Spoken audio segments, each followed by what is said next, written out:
चलिए देखिए ये क्वेश्चन जो कि जेईई में 2024 के अंदर आया हुआ है। इस क्वेश्चन के अंदर क्या क्या दिया हुआ है, तो ratio of heat dissipated per second through the resistance 5 ohm and 10 ohm in the circuit given below की जगह पे क्या चीज एबव होना चाहिए। ठीक ना, इस क्वेश्चन के अंदर हमसे पूछ रहा है कि ratio of heat dissipated per second, एक सेकंड में कितना हीट डिसिपेट होगा, खर्च होगा, उसका रेशियो निकालो थ्रू द रेजिस्टेंस 5 माना 10 ओम। 5 ओम के रेजिस्टेंस से कितना हीट डिसिपेट होगा और 10 ओम के रेजिस्टेंस से कितना हीट डिसिपेट होगा, पहले वो कैलकुलेट करेंगे। उसके कैलकुलेशन के बाद हम इस वाले हीट को इस वाले हीट से क्या कर देंगे, डिवाइड, तो हमें रेशियो मिल जाएगा, है ना। तो मान के चलते हैं कि 5 ओम वाले रेजिस्टेंस से जो हीट बनता है वो कितना बनता है H1 और इस वाले से जो बनता है वो H2। तो हमें कैलकुलेट क्या करना है, H1 डिवाइड बाई H2। अब हीट का जो फार्मूला होता है वो क्या होता है, I square R T. Basic formula क्या है, I square R T, I square R T. ठीक, यहाँ का जो करंट होगा, मान के चलिए यहाँ पे जो बैटरी है, बैटरी से जो करंट निकलेगी वो आई अमाउंट का करंट निकलेगा, तो ये करंट जाएगा इसमें भी और यही करंट जाएगा इसमें, तो यहाँ पे करंट बढ़ जाएगा। इस वाले मान के चलते I1 और इस वाले मान के चलते करंट कितना गया I2। रास्ता यहाँ पे क्या हो गया अलग अलग, तो इसमें से क्या होगा, करंट भी बढ़ जाएगा, एक में I1 और एक में I2 चला जाएगा। तो यहाँ का जो करंट होगा वो I1 होगा और यहाँ का जो करंट होगा वो I2 होगा। यहाँ का जो रेजिस्टेंस है उसको हम मान के चलते कितना है R1 और टाइम कितना T। यहाँ पे कितना है, ये I1 और ये कितना I2 स्क्वायर और ये R2 इंटू क्या चीज T। इस वाले को R2 लेंगे और इस वाले को R1। यहाँ पे करंट I1 और यहाँ पे करंट I2। अच्छा, दोनों जगह पे टाइम क्या होगा सेम, क्योंकि कितने टाइम तक हीट डिसिपेट निकालना है, 1 सेकंड, तो टाइम कितना दे रखा है सेम 1 सेकंड 1 सेकंड, तो T से T क्या हो जाएगा, कैंसिल हो जाएगा। अब यहाँ पे R1 और R2 की वैल्यू हमारे पास है, किसकी वैल्यू नहीं है, तो हमारे पास I1 और I2 की वैल्यू नहीं है। सबसे पहले हम इसको कैलकुलेट करेंगे I1 और I2 को। अगर एक बार I1 और I2 की वैल्यू मिल गई तो आराम से हम क्या कर सकते हैं, इसका रेशियो निकाल सकते हैं। I1 I2 की वैल्यू कैसे मिलेगी हम लोगों को, तो यहाँ पे क्या करेंगे, I is equal to V upon R लगा देंगे, है ना। तो I की वैल्यू निकल जाएगी, पर उसके लिए हमें क्या करना पड़ेगा, पहले इक्विवेलेंट रेजिस्टेंस निकालना पड़ेगा। इक्विवेलेंट रेजिस्टेंस कितना आएगा, ये 20 ओम और ये कितना, ये 5 और ये 10, 5 10 किसमें है पैरेलल में, तो इसको ऐड करो 5 ohm and 10 ohm are in parallel. अगर ये पैरेलल में है तो इसका आर क्यू कितना आएगा, देखो 5 ओम और 10 ओम इसमें पैरेलल में और ये वाला किसमें, दोनों को ऐड कर लेंगे तो जो वैल्यू आएगी वो किसके साथ, 20 ओम के साथ किसमें होगी, सीरीज में। पहले इसका निकाल लेंगे, मान के चलो यहाँ पे R Q dash 1 upon R Q dash is equal to कितना, 1 divide by 5 plus 1 divide by 10, तो कितना आ जाएगा इसका, ये आएगा 2 प्लस कितना 1 डिवाइड बाई कितना 10, ये आया 1 अपन आर क्यू डैश, इन दोनों का कॉम्बिनेशन, तो कितना आ जाएगा 1 अपन, इसको हम क्या कर सकते हैं, इसको हम इसका रेसिप्रोकल ले लें तो कितना आ जाएगा, R Q dash is equal to कितना 10 डिवाइड बाई 3। ये किसकी वैल्यू है, ये वैल्यू है इन दोनों के सम। अब क्या करेंगे, यहाँ पे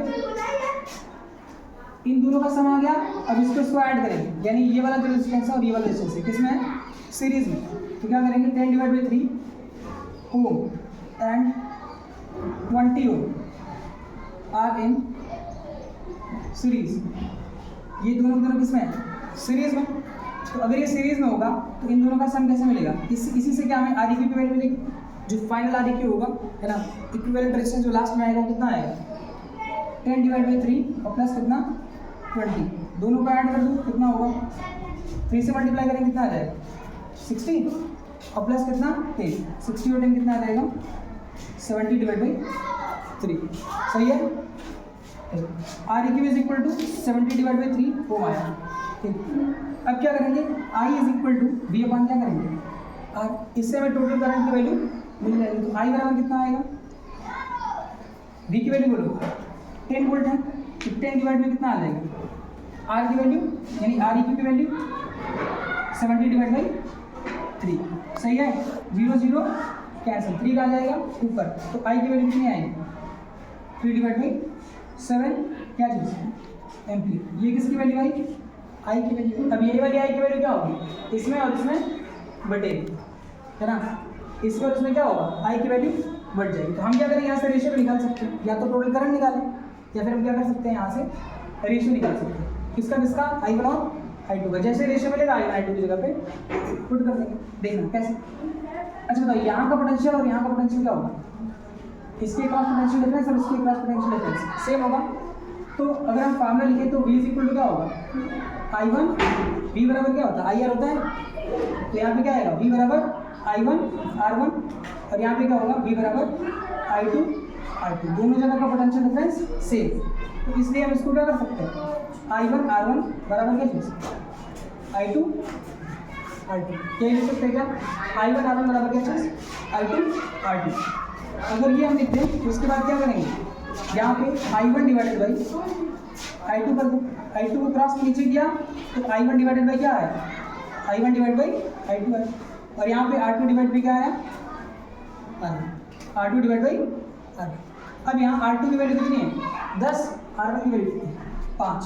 तो I1 बटा के I2 इज इक्वल टू कितना आ जाएगा? 10 बटा 5, 10 डिवाइड बाई 5। तो ये कटेगा, कितना आएगा? I1 divided by I2 is equal to, cut करो तो ये आएगा 2 डिवाइड बाई 1, या कह सकते हैं कितना आएगा? केवल 2। अब क्या करेंगे? जो यहाँ पे H1 डिवाइड बाई H2 था उसको यहाँ पे लेके आओ। H1 ना, heat dissipated, heat ratio of heat dissipated ना, रेशियो ऑफ हीट डिसिपेटेड।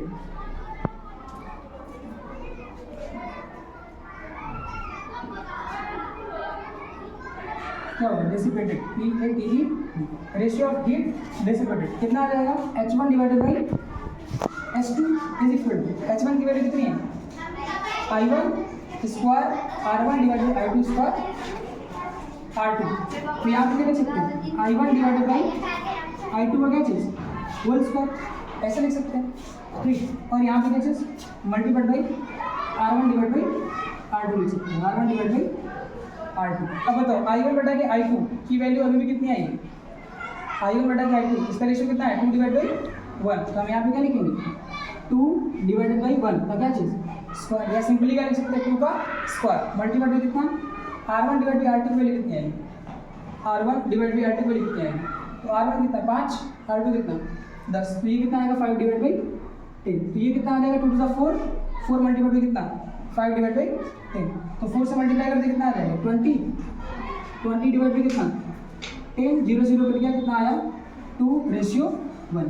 यानी यहाँ पे इसका आंसर लिख दें, H1 और H2 का जो रेशियो आया इससे रिमील बनेगा और इससे रिमील डिसिपेट होगा।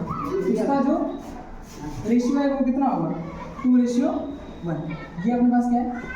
इसका आंसर कौन सा ऑप्शन करेक्ट हो जाएगा? फिर इसका 2:1। बी वाला ऑप्शन क्या है?